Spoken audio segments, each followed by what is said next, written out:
I have to do a piece on Cowboy Cerrone. Cowboy Cerrone is getting ready to fight Nico Price. So I got my little notes. I got my little noteboard over here, and I got to talk about that fight. It's just hard for me to do because when I think about Cowboy, I think about so many things other than fighting. And I'm not what you would call an overly social guy.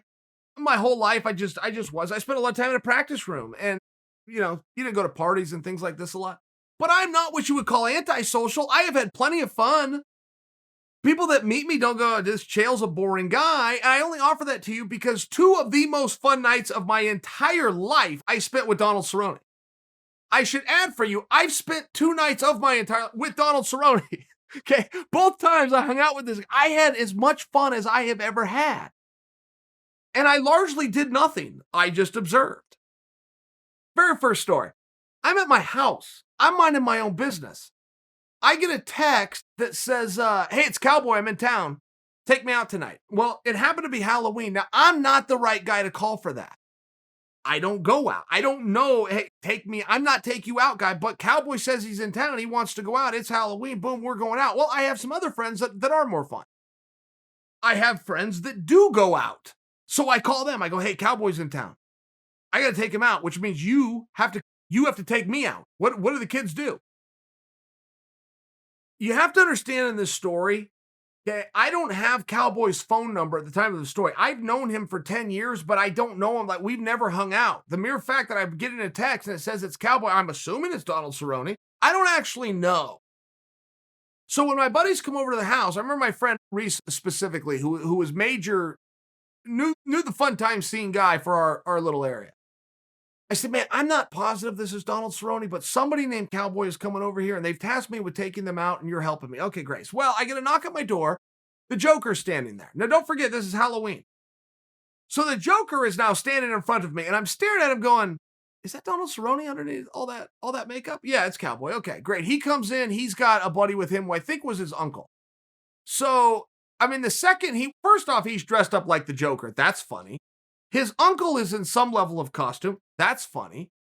Everybody just starts having a good time. Very first thing we do is go to the gas station. And you got to understand, I live in a small town. So before you think, Chael, why weren't you at a 7-Eleven? Or where? I'm in a small town. We pull into the Chevron gas station, which has a Minute Mart attached. Donald Cerrone tells everybody we're with, get all the Coors that you want. They do. No, that wasn't some exorbitant amount, but everybody's got, I don't know what they care. The boxes, what's in there, 12 or so. Everybody gets beer. Cerrone pulls out some kind of a card. It looked like a credit card, but it wasn't. It said Coors Light. He throws it down, and we all walk out the door laughing. I said, Donald, what the hell was that? He goes, I don't pay for beer. Any beer I want, anytime I want it, no limit. Coors picks it up. And I said, really? That seems like a pretty good sponsorship for a guy that drinks beer. And he goes, yeah. He said, the only thing with it is you can't do it at a bar. If they're pouring into a glass at a bar, doesn't count. Anywhere outside of a bar, that's the way it works. I only offer that for you because it was a cool part of the story. So we ended up having a absolutely fantastic time that night. I would keep details we had an absolutely fantastic time. Cerrone's just a really good dude to go out with. Next time I hang out with him is years later. It was the Adesanya Whitaker fight, and we're in Australia. So Hans takes us out with the entire Monster Australia team. Now, it's only a table of 8, 9, 10, 11 at the most, but it's a great big table, and it's at a place called Nobu. Now, if you guys don't know Nobu, and there's only a couple of them in the whole world, this is about as fancy of a meal as you could ever have. Fanciest restaurant I've ever been in. I mean, that tab comes for 8, 9, 10, 11 people. Somebody's filling out a check for $1,200, $1,500, $1,800. It's a very nice restaurant. The scenery is outstanding. There is beautiful music playing through the speakers. There's a waterfall. People are coming in tuxedos. I mean, you get the scene, right? Cowboy's the last one to come. We're sitting downstairs. So when we see Cowboy, he's walking down the stairs. We're all dressed very appropriately. This is a corporate meeting. We were on our best behavior at a very beautiful restaurant that we were extremely fortunate to be at. You're hanging out with me. We're not going to Nobu for dinner. All right. But Monster saw this differently, and this is going to be a very nice meal. Cowboy comes walking down the stairs late, comes walking down in a tank top and shorts, and of course the cowboy hat is it. Cowboy. You're a little bit underdressed. He goes, yeah. When I checked in, I sent my bag to Australia. Somehow, all they looked at was the A. My bag's in Austria. This is all I got. Barmaid, drink. I'm quoting. This happened. He was calling a waitress at the finest restaurant I've ever been in, okay? Barmaid. And then at some point, and he needed a lot of drinks, okay? This did not, barmaid, he keeps calling out for, she didn't even know what that meant. I haven't heard the term barmaid in a number of years. I don't know if Australia's ever heard it. I don't know. Maybe they have. I don't know. All I know is she had no idea what he was saying, but when he said drink, 2 shots of whatever was coming out. So at some point he has to use the bathroom, and he asks the barmaid to tell him where the luge is. Now, luge is another word that I have not heard in a meaningful amount of time, and I don't know if people from Australia would even know what it means. Finally, Hans looks at him and goes, what are you, Wyatt Earp? What do you mean barmaid? What do you mean luge? And his Cowboy looked back and had no response. He didn't even know what was up. That's the barmaid, and I got to use the luge. I'm leaving so much out of this story. Oh my God, we almost had to fight a rugby team. Oh, golly. I had to be the peacemaker. Donald called out an entire rugby team. I had to go over. I'm not the guy you would look at as the peacemaker.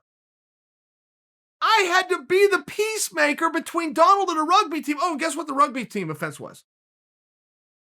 There wasn't one. They looked like a group of tough guys. I don't want to see how tough they were. They did nothing to us. So, end of the night comes. I'm trying to speed this story up, and I know I'm leaving you plenty of blanks, but okay, Donald's got a fight with Nico Price. Great. You want to talk about the punches and the kicks, and Nico's going to try to do this, or you want to hear the story? And so at the end of the night, okay, Hans ended up leaving. Like this night, you're supposed to have dinner. I don't know, what's that take, an hour? A fancy dinner? What's that take, hour, 90 minutes? We're there about 4 hours, and at some point, everything's done, but we're not leaving. And Hans is like, man, I gotta go. Hans leaves. Well, Hans is our only contact. So Jessica Rose Clark, myself, Cowboy Cerrone, and then, I don't know, 8 other people, but we don't know. And it's a huge table. We don't know them. We want to know them. We're there to get to know them. But the way this restaurant worked with the music playing, it wasn't really meant for conversation. So I'm in the middle. I can talk to Donald just fine, and I can talk to Jessica just fine. But it's one of those situations where even if Donald wants to talk to Jessica, it largely has to go through me. Hey, ask Jessica such as, hey, Jessica, hey, Donald, Jessica just, it's one of these things. So imagine these people, even though we're at the same table, we got the music going, we got the fight about to break out with the rugby team, we got the barmaid, there's a lot of moving parts.